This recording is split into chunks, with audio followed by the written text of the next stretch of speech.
নতুন বছরে নতুনভাবে শুরু হোক, মানুষের জন্য অভিযোগের সুযোগ না থাকে, প্রশাসন পুলিশ যাতে সুশাসনে পরিণত হয় আর যেন হাহাকার করতে না হয়, আমি তাদেরকে শুভেচ্ছা জানাই তাদের সফল কার্যকালের জন্য।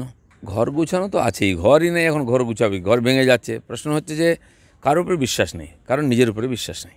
আর যে সিস্টেম শুরু করেছেন মমতা ব্যানার্জির অরাজকতা, সেখানে কোনো যোগ্য অফিসারও কোনো ভালো কাজ করতে পারবে না, করতে দেওয়া হবে না। দেখেছি এসপি, ওখানকার ওসি টিএমসি ঝগড়া মেটাবার জন্য মিটিং করেন। একসঙ্গে আজকে নতুন মুখ্য সচিব এবং নতুন ডিজি পাচ্ছে রাজ্য, এবং যিনি নতুন ডিজি হচ্ছেন তার বিষয়ে আগেও অনেক অভিযোগ ছিল, আপনারাও বারবার সুর চড়িয়েছেন তার বিষয়ে। আমরা আশা করব যে দুজন মুখ্য প্রশাসক যারা দায়িত্ব পেয়েছেন, নতুন বছরে নতুনভাবে শুরু হোক, মানুষের জন্য অভিযোগের সুযোগ না থাকে, প্রশাসন পুলিশ যাতে সুশাসনে পরিণত হয় আর যেন হাহাকার করতে না হয়, আমি তাদেরকে শুভেচ্ছা জানাই তাদের সফল কার্যকালের জন্য।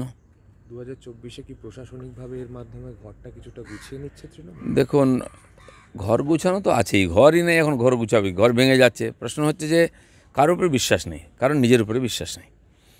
আর যে সিস্টেম শুরু করেছেন মমতা ব্যানার্জির অরাজকতা, সেখানে কোনো যোগ্য অফিসারও কোনো ভালো কাজ করতে পারবে না, করতে দেওয়া হবে না। ওনার যে মনমর্জি, যে স্বৈরতন্ত্র, তাতে কেউ কাজ করতে পারবে না।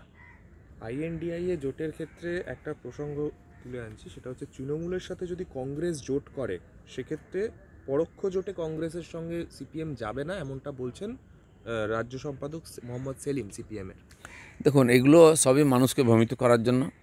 কি করবেন ওনারা ঠিক করুন, জোট হবে কি না, কবে হবে, কে কটা সিট পাবে, কোন সিটটা পাবে, এই করে মানুষকে ভুলভুলাই রেখেছেন। আমি বলছি, নাইদার রাইট নর লেফট, গো স্ট্রেট বিজেপি।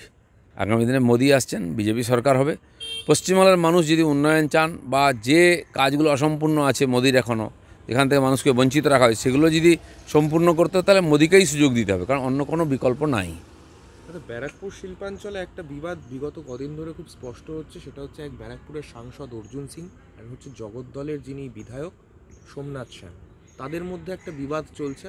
এমন জায়গায় পৌঁছেছে তৃণমূলের রাজ্য সভাপতিকে ওনাদের মধ্যে মিটমাট করাতে শনিবার বৈঠকে বসতে হবে। দেখুন, টিএমসিতে গণ্ডগোল ঝগড়া কিছু নেই। আমি দেখেছি এসপি, ওখানকার ওসি টিএমসি ঝগড়া মেটাবার জন্য মিটিং করেন। আমাদের মেদিনীপুরে হয়েছে, এমএলএর বাড়িতে সমঝোতার জন্য ওসি বসলেন, সবাইকে নিয়ে এমন গণ্ডগোল, তার বাড়ি ভেঙে দিয়ে চলে গেল পার্টির লোকেরে।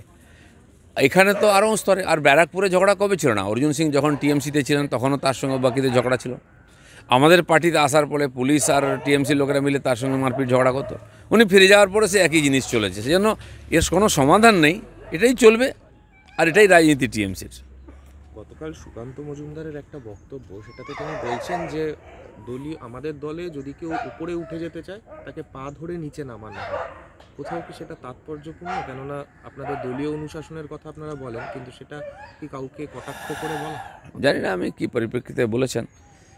আমাদের ভারতীয় জনতা পার্টি একটা পার্টি যেখানে বুথ থেকে সর্বভারতীয় সভাপতি হওয়া যায়। মাননীয় গডকরিজি, মাননীয় অমিত ভাই, এদেরকে আমরা দেখছি, নাড্ডাজি, এরা খুব নিচের থেকে উঠেছেন। তারা ওই সর্বোচ্চ স্তরে পৌঁছেছেন এবং সফলতার সঙ্গে কাজ করছেন। যার মধ্যে যে যোগ্যতা আছে, সেটাকে পূর্ণ বিকশিত হওয়ার আর কাজ করার সুযোগ দেন। আমরা আশা করব যে দুজন মুখ্য প্রশাসক যারা দায়িত্ব পেয়েছেন, নতুন বছরে নতুনভাবে শুরু হোক, মানুষের জন্য অভিযোগের সুযোগ না থাকে, প্রশাসন পুলিশ যাতে সুশাসনে পরিণত হয় আর যেন হাহাকার করতে না হয়, আমি তাদেরকে শুভেচ্ছা জানাই তাদের সফল কার্যকালের জন্য। 2024-এ কি প্রশাসনিকভাবে এর মাধ্যমে ঘরটা কিছুটা গুছিয়ে নিচ্ছে তৃণমূল? দেখুন, ঘর গুছানো তো আছেই, ঘরই নেই, এখন ঘর গুছাবি, ঘর ভেঙে যাচ্ছে। প্রশ্ন হচ্ছে যে কারোর উপরে বিশ্বাস নেই, কারণ নিজের উপরে বিশ্বাস নেই। আর যে সিস্টেম শুরু করেছেন মমতা ব্যানার্জির অরাজকতা, সেখানে কোনো যোগ্য অফিসারও কোনো ভালো কাজ করতে পারবে না, করতে দেওয়া হবে না। ওনার যে মনমর্জি, যে স্বৈরতন্ত্র, তাতে কেউ কাজ করতে পারবে না।